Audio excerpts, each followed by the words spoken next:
What's up, YouTube? This is Too Raw for TV. All right, so WNBA player Brittney Griner, and you may notice that I didn't say former WNBA player Brittney Griner this time. Well, she is now, of course, a free person. I'm not going to say woman. She's a free person.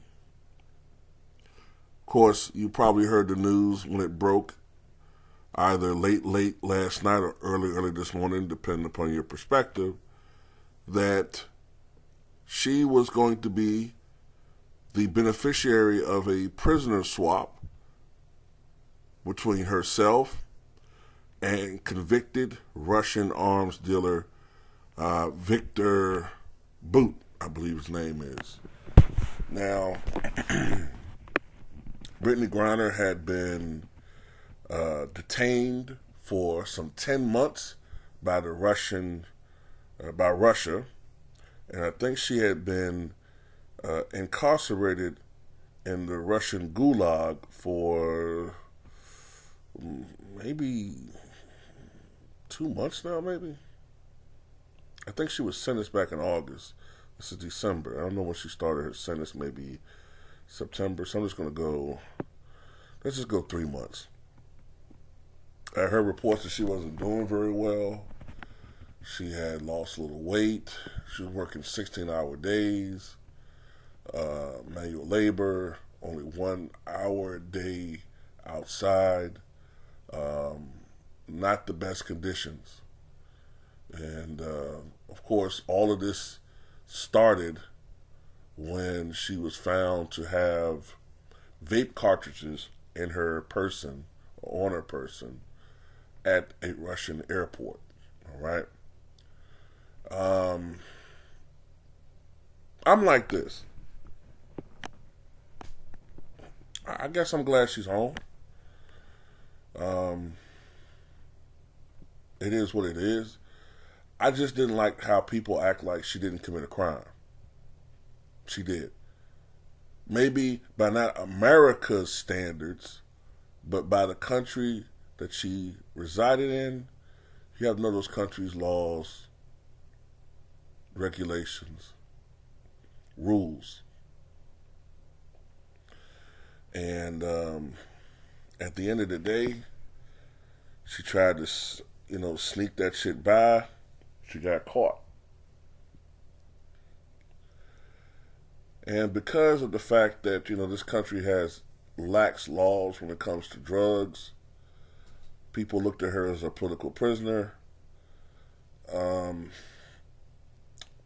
never saw her as a political prisoner because she's not political. You know what I'm saying? And she never stood for any political cause. And even this prison exchange, I mean, I don't know. I guess you could argue that Joe Biden wants to stay in the good graces of the alphabet community, but I do want to say at the same time, where was the alphabet community over the past 10 months?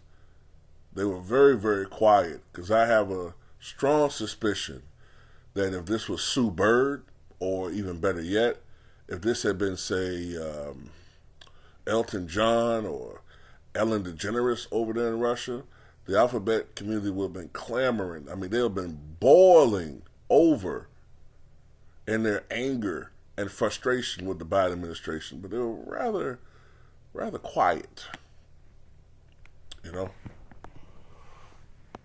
And, look,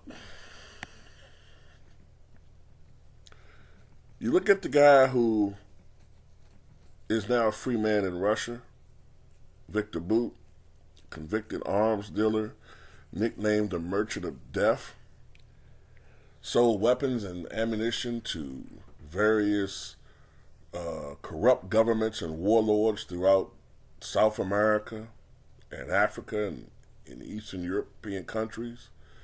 And these dictators and warlords, in turn, use these weapons on their own people. So indirectly, Victor Bout probably killed at least at least a number in the hundreds of thousands, potentially, of people at the hands of weapons that he sold. Now, I read that he served 2/3 of his sentence. He's now back in Russia. Russia's at war. I mean, so does this man stay out of trouble? Is he retired? Or does he work surreptitiously for Putin in some sort of capacity? You know what I'm saying? Like, you just have to wonder about these things, man. You know? I think there's a little bit of a mixed message being sent there. Not to mention the fact that there's still Americans that are unjustly imprisoned in Russia at this time. But anyway, Brittany Griner's back. So, WNBA, who have been dependent upon the NBA to whatever, man. I don't even want to go down that road, man. She's back, so all is right with the world, I guess, right? As long as she's back. Oh boy.